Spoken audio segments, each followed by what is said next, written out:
Hey, no walks tonight. So that was good to see. I thought Clayt was okay. The one thing that got away from him a little bit, he gave up some big hits with 2 strikes, leadoff double and a 1-2 count, gave up a 1-2 homer to the 8-hole guy late in the game. Gave up the big inning, but the one thing I will say, and we talked about it an awful lot here lately, is get beat in the strike zone. Force them to swing the bat and be aggressive in the strike zone. And Pittsburgh's a really, really good hitting team. They've got a really good offense, and they were very, very aggressive. But we didn't walk anybody. We hit one guy, and I don't know if we could have played better defensively. I thought we played a really, really good game defensively in the infield. Weston was good. Eli made a couple really, really good plays, and Jordan Green played really good defensively. So, overall, I thought it was a great game offensively and defensively, and the bullpen was good. Another bright spot, Alex Schnell did a really good job. Paul Campbell did a good job out of the pen. I don't know if we could have done anything better offensively. The middle of our order, if you look at it, I think they got on base, 3 through 6 got on base 16 out of 20. We had some 2-out hits, a couple 2-out hits with runners in scoring position, which were big for us. Beer drove in 3, Weston drove in 2. Rollman had a good day, drove in 3. So, and the bottom of the order did a nice job. So, just overall, I thought we played a really good ball game.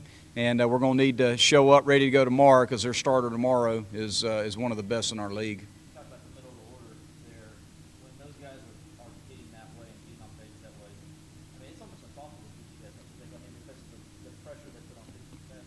If we throw strikes and play defense, and those guys in the middle are clicking like that, and you got the Beer presence in the middle where you're forced to pitch to Okie some, and I think Okie is a huge key for us in what he's doing with his approach. It just says a lot about him as a team player, that he is being very patient at the plate, and he knows that people are going to have to come to him a little bit more, and when they don't, he's not overswinging and coming out of strike zone. He's taking his walks, and you look at what he did today. He couldn't have played any better than he did today. He walked 3 times and had 2 hits.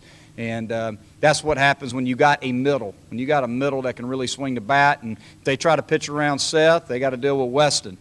And tonight, you got Rollman sitting there in the 6th spot. So, it's pick your poison. And you go right, left. Those guys can beat you in a lot of different ways. So, our guys, approaches wise, you look at how disciplined we've been at the plate from this week, Tuesday, Wednesday, and now Friday. I don't know if we could have had better at bats over the last 3 ball games. You mentioned Seth. Obviously, you had a lot to deal with us last week. But once again, demonstrated for sure mental toughness. Is there ever a concern in your mind that you'd be able to refocus after that? No, not at all. One thing with Seth shows up every single day and puts together professional at bats, quality at bats. He's a really focused kid. I wasn't concerned about it. Seth's a very mentally tough kid too. So, obviously we felt bad about his loss and knew that we were going to lose him for a couple days. But he's just one of those guys that when he gets in the box, he's really, really good and he's focused, and he didn't miss a beat. How big was it to get not only played into the 7th, but to not have to use Pat or Brooks or some of those guys? Well, I've said it a few times. We keep having to dip into that well, and you can't keep dipping into that well. You know that with Krall and Crawford, both those guys have been very good for us out of the bullpen. And you keep going to them because you're not getting a quality starter. You're not getting deep into the ball game. Eventually, those guys are going to fatigue, and that's my biggest concern. So it's really good for us to be able to get deep in the game and not have to pitch them. And if we do have to pitch them, it's nice to be able to pitch them in shorter stints and not burn them in one game like we basically did with Krall on Tuesday, where you got to bring him in and he's got to throw multiple innings and you burn him for several days. So, the fact that Clayt, even though it wasn't his best start, got us deep into the game, it allowed us to pitch some other guys and be able to rest Krall and Crawford. Off of that, I would assume it helped again that you were scoring runs every inning.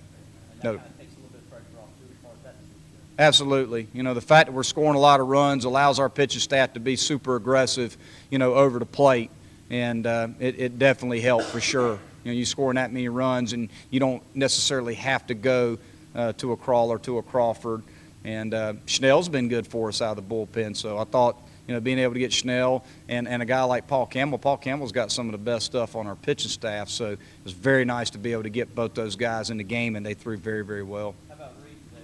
It's good to see him get going again. We really need him to get it going. You know, we all know how good a hitter Roscoe is. He's a good hitter, and you know, he's been struggling. He's been up and down some, but you know, he was really, really big for us. A couple 2-out hits, had a 2-strike hit, RBI. I thought Reed was locked in today and did a super job for us. After what's happened the last week or so, see Pitt come back and give it a run. I think you mentioned 5 runs today, 6 runs today. How big was that for you guys? Not let what's happened in the past affect you? One of the things that's very important for a program to be a good program is you have to be able to chip away when a team scores on you. I mean, it says a lot about your program. It's one of those things we talk about as a program that's one of the, you know, the pillars of our success is offensively. Our team has got to be able to come back in the dugout after we give up a couple runs and find a way to answer. And it doesn't always happen. It's baseball. You know, the guy in the other dugout could come out there and shut you down for an inning. But you have to understand as an offense and as a team that when you give up a couple runs or you give up a big inning like we did, that you have to come back in the dugout and be on a mission to get something back.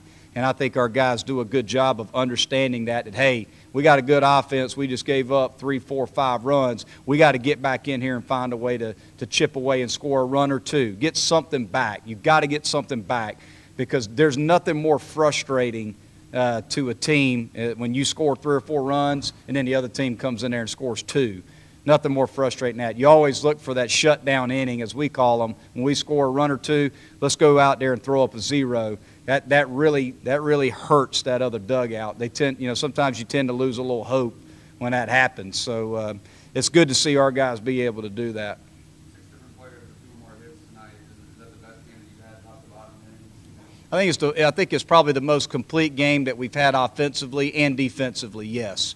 And pitching-wise, again, we had 1 free pass. So, you know, that's a great sign, especially over the last week. The things that we've struggled with in the last 5 games going into this game is too many free passes. That's all. I told the team after the Furman game, you know, we just got to be aggressive over the 17 inches that we got. The 17 inches of the plate, we're going to be super aggressive. And if they hit us, they hit us. You know, I can live with the hits. But, you know, when you start to pitch slightly off the corners or overthrow because you're getting hit, you know, that's when we got a problem. You know, let's be very aggressive over the plate and force them to swing the bat. I thought we did a really good job of that tonight.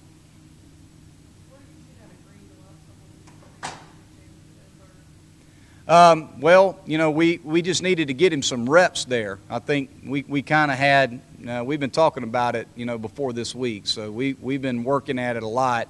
I would say for the last 2 weeks or so, hitting him ground balls at third and getting him some reps over there.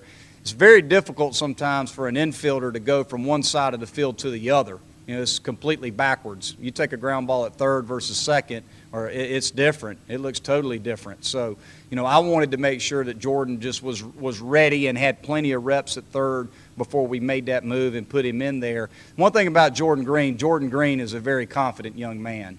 He believes he can play. You know, he believes he can play with our guys. So I didn't worry about the confidence factor or him being nervous or anything like that. I just wanted to make sure I gave him ample time to get the reps that he needed at that position before I put him in here. This is the ACC.